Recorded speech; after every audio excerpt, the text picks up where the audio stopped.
Hello, my couture crafters. Welcome to Max Stamp Series. I get a ton of questions about stamps, and I feel like the holidays are the perfect time to talk about what stamps are because you can find amazing holiday sets. Everything is very card heavy right now. People are making cards to send around. And people kind of wonder, like, is this something that I want to try? Is this something I want to get into? What's involved? And they don't always know where to go. So I'm going to talk about what stamps are my way. I could get into, where we started and how they came about and all that, but why? That's just a whole bunch of unnecessary information. Let's talk about what you're going to see now moving forward. So stamps. These are stamps. This one right here is a rubber stamp. This is old school because it's on this wooden block right here. And we like wooden blocks, but they were super expensive and very difficult to store. With this, excuse my hand because I've been stamping, so it's inky.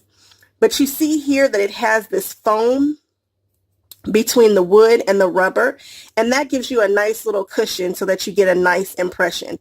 And that's what stamps do. You put some ink on the bottom of them and they make an impression and they give you what you see here on the top. This is what a rubber stamp is. It does not have to be intimidating.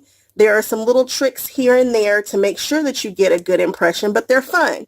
Again, you see people use these in their art journals, on envelopes, on cards, all kinds of things. This here is a Hero Art stamp. It's super old, and I purchased this one for $13, probably from Michael's, maybe, I don't know, maybe a stamp convention, but this is an old stamp. Now, stamps look like this. This here is by Studio G, and it's also the same thing, except you're missing the wood. And most people can't figure out how on earth you use something like this. What do you do with it? And so I'm going to show you right now. I'm just going to open it.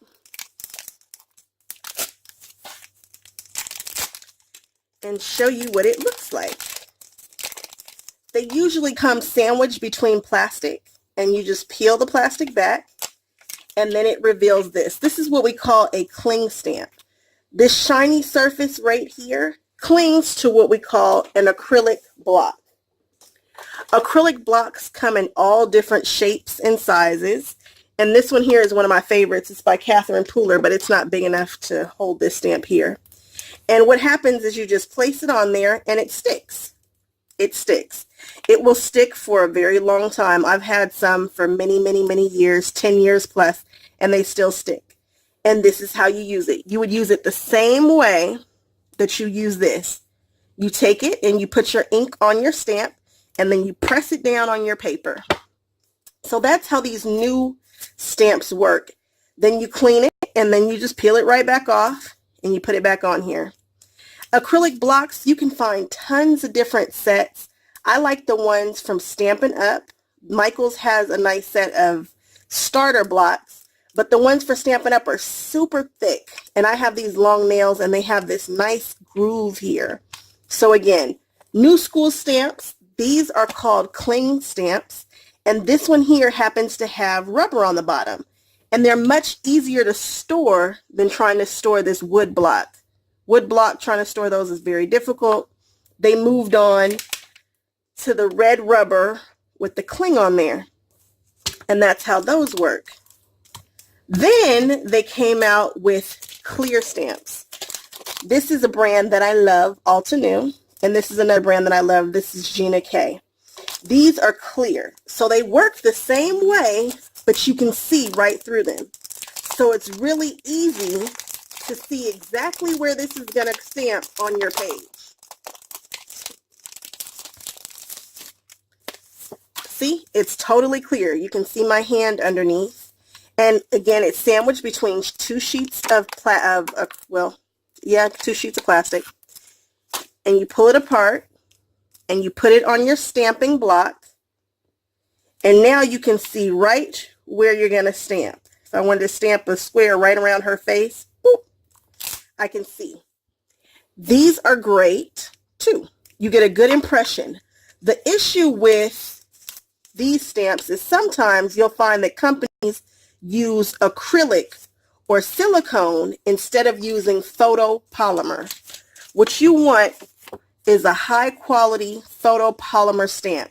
One of the ways to tell is by the price. If you are getting a very inexpensive set from Michael's or Joann's, it probably says that it is made in China, and it's probably very inexpensive. Usually good photopolymer quality is made in the US. All the companies that I use that do high quality photopolymer are US based. I don't know why that is, but again, if you are paying maybe $9 for a stamp set, the chances are, and if it's coming from a big box store, that it's probably made in China and not photopolymer. There are ways to get those stamps to have nice impressions too, but it usually takes a lot of work. It takes more work. So I say buy the best that your money can afford, so that way you get good quality results. A lot of times we try to cut price when we're just trying something out, but when you try out poor quality, you get poor quality results and then you're turned off. So try not to do that. Try to get the best that your money can afford and just maybe buy one as opposed to buying a whole set. This is also clear, but here you can see that it's black. The reason why is because this image stamps just what you see. So if I were to put this on an ink pad, I would have a totally blacked out image. That's the great thing about these plastics. But see, it's clear, but when I stamp it, I'm going to get a totally solid image. With these here, you see that these ones right here are not blacked out. This is a square that I can color with maybe a marker or a pencil or whatnot. This here is totally blacked out. Whatever color ink is going to be all the way through. It's going to be a solid image.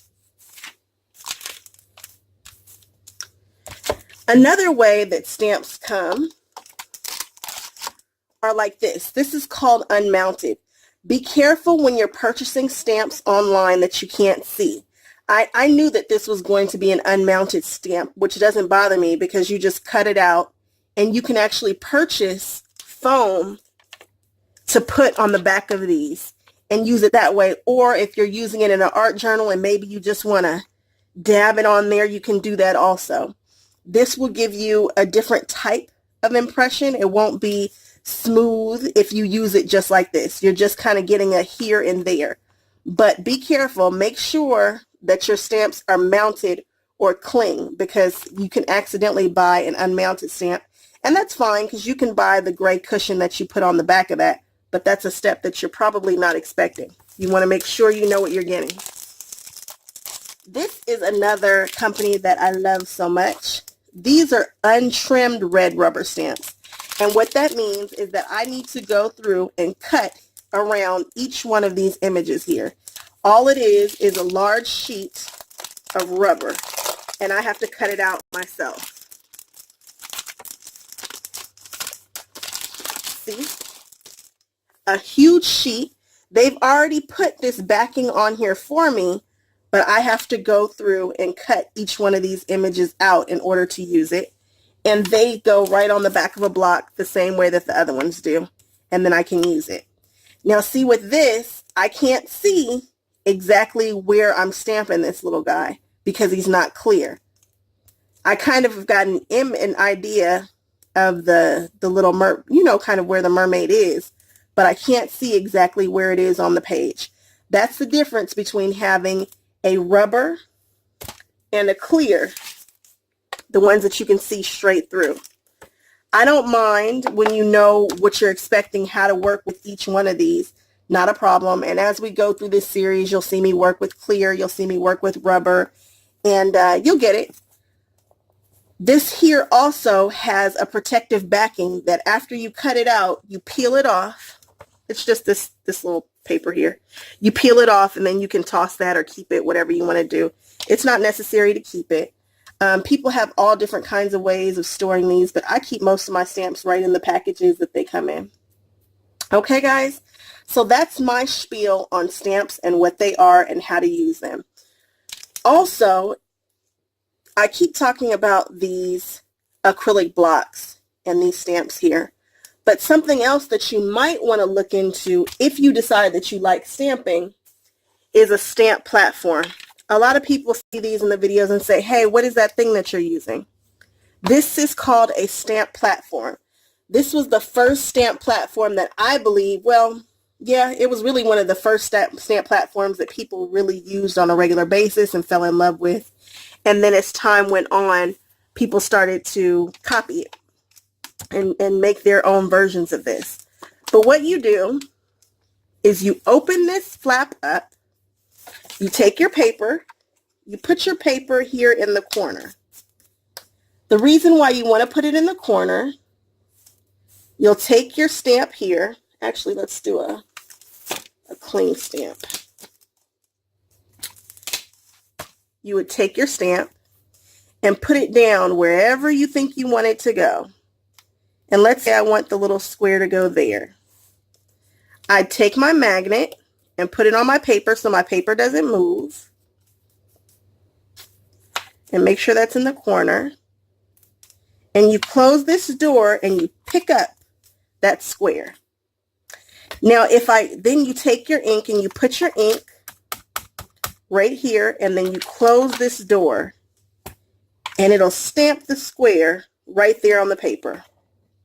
If I don't get a perfect impression the first time I stamp the square, I can go back and do it again. Let's just do a little example here.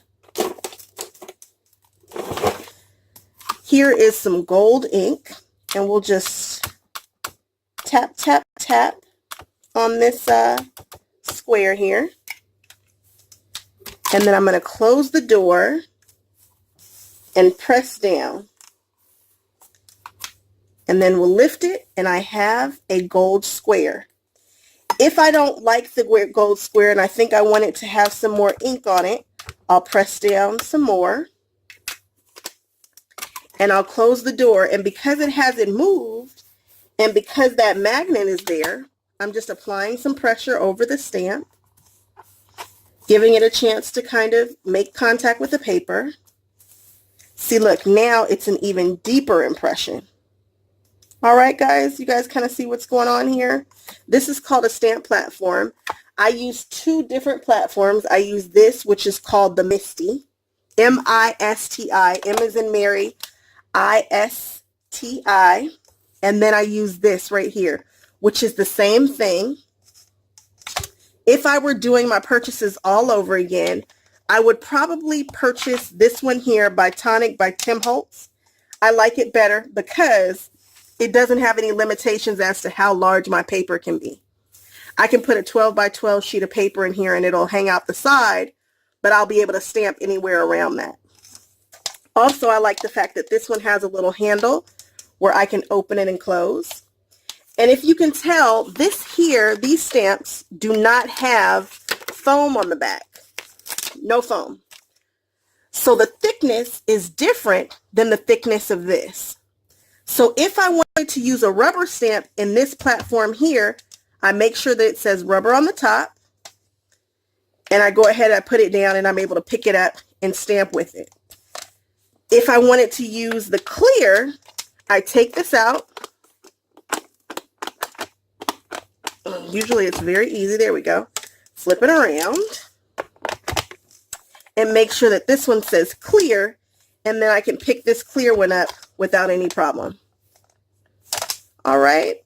So through this series, you will definitely see me using the platform and both platforms. I'll probably use both of them. I have both. Why not use both? You'll definitely see me doing some freehand without the stamp platform, some block stamping, all kinds of stuff. I have a ton of ideas about stamping. And so I'll just kind of demystify stamping for people so that they know, so that it's something that they think that, you know, maybe they want to try. They'll know what to do and what to buy. So again, guys, thank you so much for tuning in, and I will see you on the next video. And I believe that'll be how to prep your stamps and how to clean your stamps. Okay? Thanks.